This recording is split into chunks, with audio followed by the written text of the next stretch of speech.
వరం గారిని మాట్లాడవలసిందిగా రిక్వెస్ట్ చేస్తున్నాం.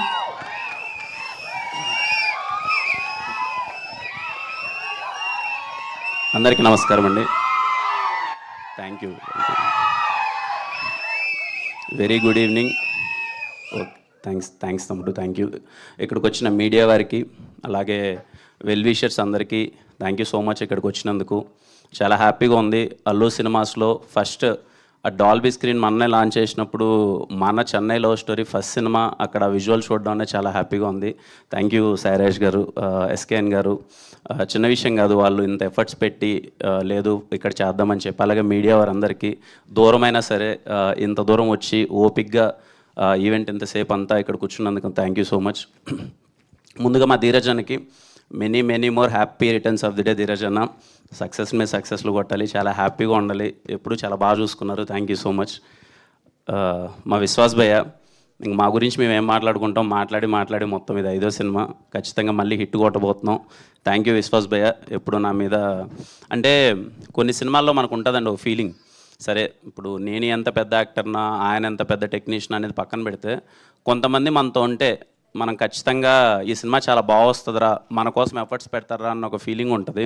అది నాకు విశ్వాస్ భయ్ ఉన్నప్పుడు చాలా గట్టిగా ఉంటుంది. మొన్న అదే మాట రవి అన్న అన్నప్పుడు నాకు చాలా హ్యాపీగా అనిపించింది. థ్యాంక్ యూ విశ్వాస్ భయ్య. అలాగే ఎడిటర్ సంతోష్ బ్రో, మొన్ననే ఫస్ట్ టైం సెట్లో చూసినట్టు చెప్పాను, ఏంటి భయ్ ఎంత స్మార్ట్గా ఉన్నావు అసలని. చాలా అంటే తను ఈ టీం అందరూ కలిసి ఒకరినొకరు పుష్ చేసుకుంటున్నారనమాట. తను ఎడిటింగ్ చేసి తను చెప్పిన విధానం కానీ సీన్స్ ఎలా వచ్చినాయని చాలా మాకు ఇంకా ఎగ్జైట్మెంట్ పెరుగుతుందనమాట. Thank you Santosh bro, very happy working with you.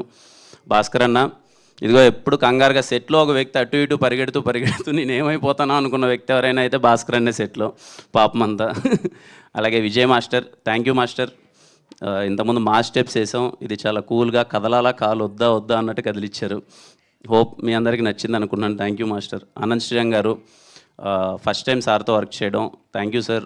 Single card నేను పాటలన్నీ విన్నాను, దాని గురించి మాట్లాడతాను. థ్యాంక్ యూ సార్, అంత బాగా రాసినందుకు. వెరీ ఎగ్జైటెడ్, ప్రతి పాట విన్నప్పుడు నేను చాలా అంటే చాలా ఎగ్జైట్ అయ్యాను. Viplav bro, thank you. Viplav cuts అంటే నాకు చాలా ఇష్టం. ఏదైనా టీజర్ కట్ కానీ, ట్రైలర్ కట్స్ కానీ, సినిమా ఎడిట్ కానీ, మా ఫస్ట్ మేము ట్రావెల్ అయిన వ్యక్తి రాజావర్ రాణి గారు, థ్యాంక్ యూ. ఇలా అసోసియేట్ అవ్వడం చాలా బాగుంది. ఇంకా అలాగే మా మహేంద్ర బ్రో కానీ, నరేష్ బ్రో, మా ఫ్రెండ్స్ అందరూ ఇంకా చాలామంది ఉన్నారు. అందరికీ థ్యాంక్ యూ. చాలా లైవ్లీగా చాలా హ్యాపీగా ఉండేవాళ్ళం అంతా సెట్లో మొత్తం అంతా. ఇంకా మా గౌరీ, అసలు మా నివి అంటే ఈ సినిమా క్యారెక్టర్ చేస్తున్నంతసేపు ఎదుటమ్మాయి నిజంగా ఒక దేవతలా ఉండాలన్నమాట. క్యారెక్టర్ నిజంగా నేను ఏదైనా బిహేవ్ చేసే విధానం వాటికంటే ఇంకా నేను ఒక అమ్మాయిని ఒక దేవతలా చూడాలి. గౌరీ సపోర్ట్ చేసిన విధానం కానీ, పక్క నుండి ఎలా చేద్దాం ఏంటి అంటే ప్యూర్ లవ్ స్టోరీ కదా. Thank you so much Gauri, very happy working with you. చాలా మంచిగా అనిపించింది. రేపు మీరు చూడబోతారు స్టీవ్ అండ్ నివి అన్నది ఎలా ఉండబోతుందని. Thank you Gauri. ఇంకా మా రవెన్న ఒక్క నిమిషం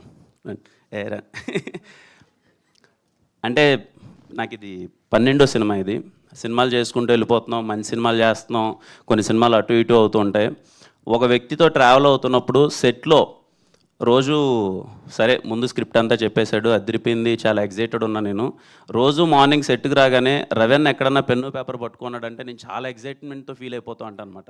అంటే అప్పుడప్పుడే వేడిగా దోశ కదా కుక్ చేసుకొని వచ్చినట్టు ఏదో డైలాగులు రాసుకొచ్చింటాడు, అదిరిపోద్దని ఆ పేపర్ తీసుకొచ్చి నా దగ్గరికి సీన్లు చెప్తుంటే లిటరల్లీ సినిమా మీద నాకు ఇంకా ప్రేమ పెరిగేది మీ వల్లనే Ravanna. Thank you so much. కొంతమందితో వర్క్ చేసేటప్పుడు మనకి అంటే సినిమా అంటే అందరం ఇక్కడికి పిచ్చితో వస్తాం, సినిమా ఇంకా బాగా చేయాలని.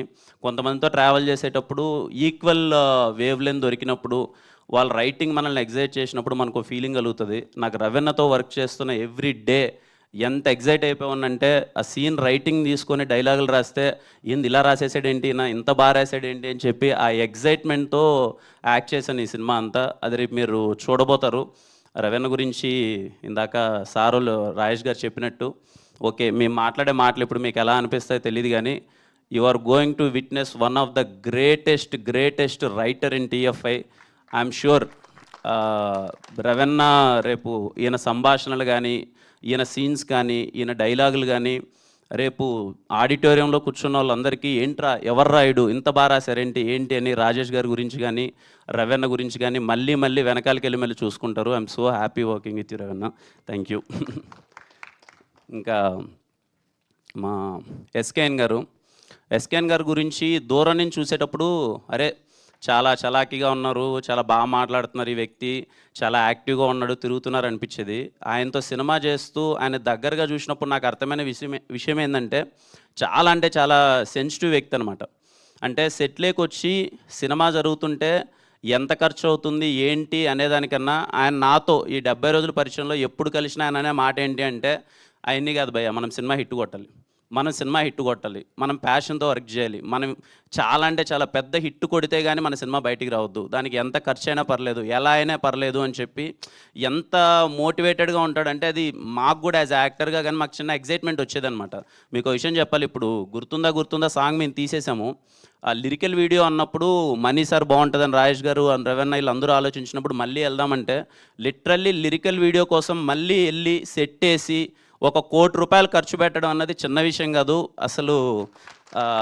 నేను ఆ రోజు ఎస్కేఎన్ గారితో అదే అన్న ఒక లిరికల్ వీడియో కోసం మళ్ళీ ఇంత ఖర్చు అంటే లేదు, కాంప్రమైజ్ అయితే లేదు. మనం సినిమా డెలివరీ చేస్తున్నామంటే ఇన్ని రోజులు వెయిట్ చేసింది రేపు కొట్టాల్సిందే, దానికోసం ఎన్నిసార్లైనా చేద్దాం, ఏమైనా చేద్దాం, ఎన్ని రోజులైనా పర్లేదని చెప్పి అంత ఫ్రీడమ్ ఇచ్చారనమాట. ఆయనతో అసలు సెట్లోకి వస్తే చాలా హ్యాపీగా ఉంటుంది, ఏదో మంచి ఫుడ్ తీసుకొస్తారు, భయ్యా ఏం తింటారు భయ్యా అది ఇదని చెప్పి నాకు